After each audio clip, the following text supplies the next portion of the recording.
আসসালামু আলাইকুম রহমতুল্লাহ। Diploma in engineering অর্থাৎ পলিটেকনিকে ভর্তি হতে চাইলে ভর্তির আগে সবচেয়ে গুরুত্বপূর্ণ বিষয় ডিপার্টমেন্ট চয়েস। কারণ একটাই উদ্দেশ্য, ডিপ্লোমা ইঞ্জিনিয়ারিং পাশ করার পরে সহজে চাকরি পাওয়া বা চাকরি না হলে সহজে যেন আত্মকর্মসংস্থানের সৃষ্টি করতে পারা। কিন্তু এমন একটি ডিপার্টমেন্টে ভর্তি হলে ডিপ্লোমা ইঞ্জিনিয়ারিং পাশ করার পরে কোনো চাকরির ক্ষেত্র নাই বা চাকরির কোনো সুযোগ নাই, তাহলে 4 বছরের ডিপ্লোমা ইন ইঞ্জিনিয়ারিং পড়াশুনো ব্যর্থ হয়ে যাবে। এমনকি ভবিষ্যতের সব পরিকল্পনা এলোমেলো হয়ে যাবে। পরবর্তীতে অর্থাৎ বিএসসি ইঞ্জিনিয়ারিংয়ের সময় ডিপার্টমেন্ট পরিবর্তন করতে পারলেও ডিপ্লোমা ইঞ্জিনিয়ারিংয়ে ভালো ডিপার্টমেন্ট না থাকার কারণে সহজে চাকরি পাওয়া যায় না, এমনকি চাকরি নাও হতে পারে। এজন্য অনলাইনে ডিপ্লোমা ইঞ্জিনিয়ারিং ভর্তির আবেদনের সময় চাহিদা অনুযায়ী সঠিক ডিপার্টমেন্ট চয়েস করতে হবে। চাহিদা অনুযায়ী সঠিক ডিপার্টমেন্টে ভর্তি হলে ডিপ্লোমা ইঞ্জিনিয়ারিং পাশ করার পরে সহজে চাকরি পাওয়া যায়।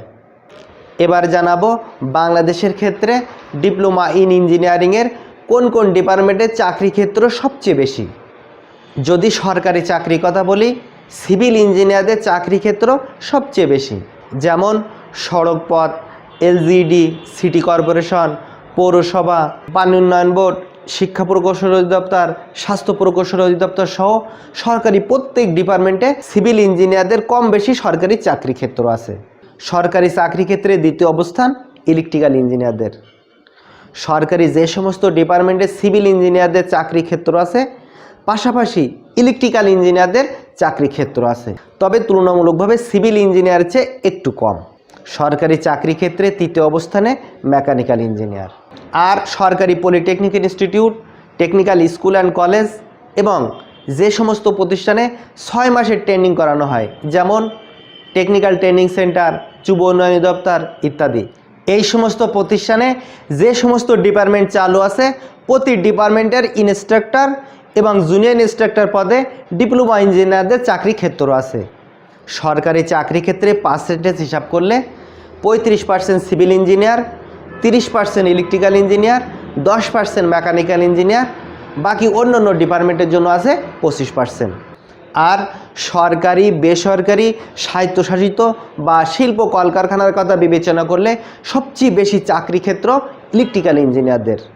বিদ্যুৎ বিভাগের প্রত্যেকটি ক্ষেত্রে, একেবারে বিদ্যুৎ উৎপাদন কেন্দ্র থেকে শুরু করে বিদ্যুৎ উৎপাদন কেন্দ্র, বিদ্যুৎ পরিবহন কেন্দ্র এবং গ্রাহক পর্যন্ত পৌঁছায় দেওয়ার জন্য বিদ্যুৎ বিতরণ কোম্পানিতে সবচেয়ে বেশি সার্কুলার হয়ে থাকে, অর্থাৎ সবচেয়ে বেশি নিয়োগ পেয়ে থাকে ইলেকট্রিক্যাল ইঞ্জিনিয়ার। প্রতিটি শিল্প কলকারখানায় ইলেকট্রিক্যাল ইঞ্জিনিয়ারের প্রচুর চাহিদা আছে। শিল্প কলকারখানায় ইলেকট্রিক্যাল ইঞ্জিনিয়ারের পাশাপাশি মেকানিক্যাল ইঞ্জিনিয়ারেরও চাহিদা আছে। আর বিভিন্ন কনস্ট্রাকশন ফার্মে সিভিল ইঞ্জিনিয়ারদের চাকরি ক্ষেত্র আছে। তবে বাংলাদেশের কয়েকটি কোম্পানি ফ্রিজ, এসি, মোবাইল এবং টিভি তৈরি করছে। যে সমস্ত কোম্পানি ফ্রিজ বা এসি তৈরি করছে, এই সমস্ত কোম্পানিতে রেফ্রিজারেশন অ্যান্ড এয়ার কন্ডিশনিং ইঞ্জিনিয়ারদের চাকরি ক্ষেত্র আছে।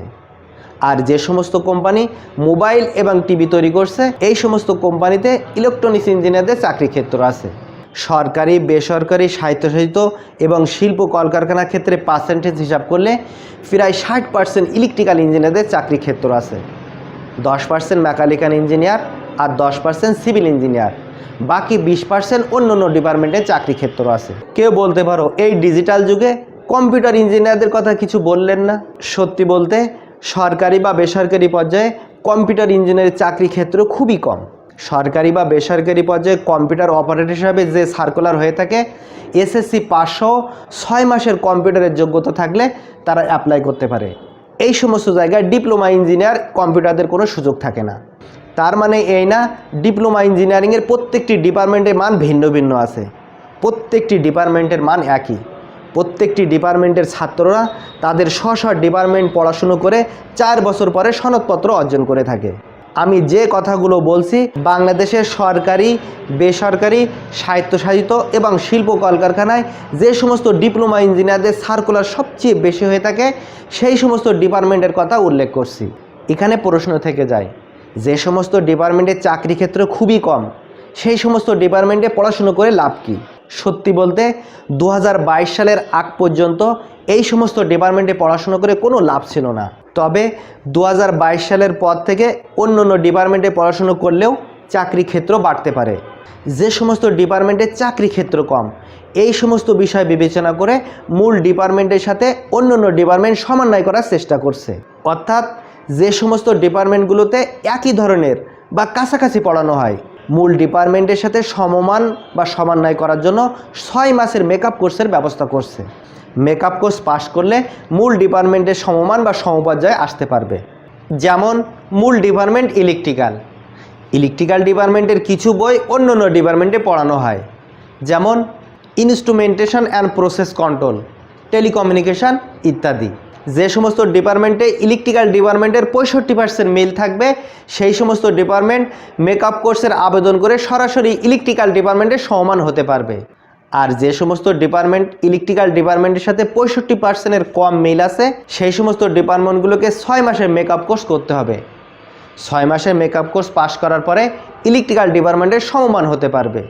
এবার জানাবো মূল ডিপার্টমেন্ট কোনগুলি, মূল ডিপার্টমেন্টের সাথে মিল আছে ইমাজিং ডিপার্টমেন্ট কোনগুলি, আর কোন ডিপার্টমেন্টগুলোকে মেকআপ কোর্স করতে হবে আর কোন ডিপার্টমেন্টগুলোকে মেকআপ কোর্স করতে হবে না।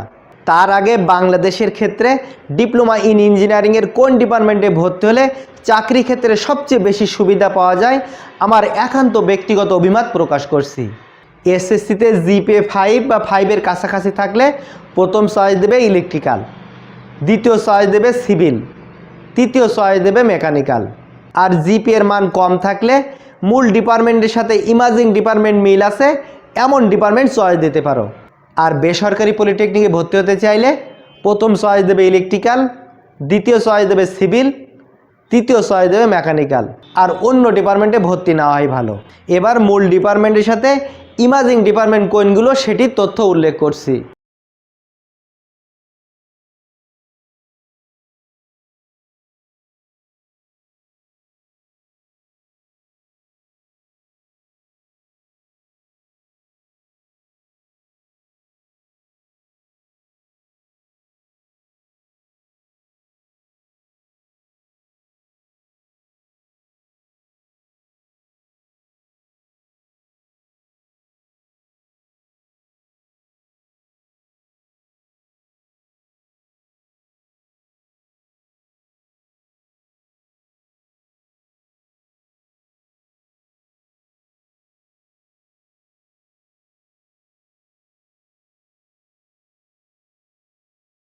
ভিডিওটি ভালো লাগলে লাইক করবে, ভিডিও সম্পর্কে কোনো মতামত থাকলে কমেন্টে লিখবে, আমি উত্তর দেওয়ার চেষ্টা করব।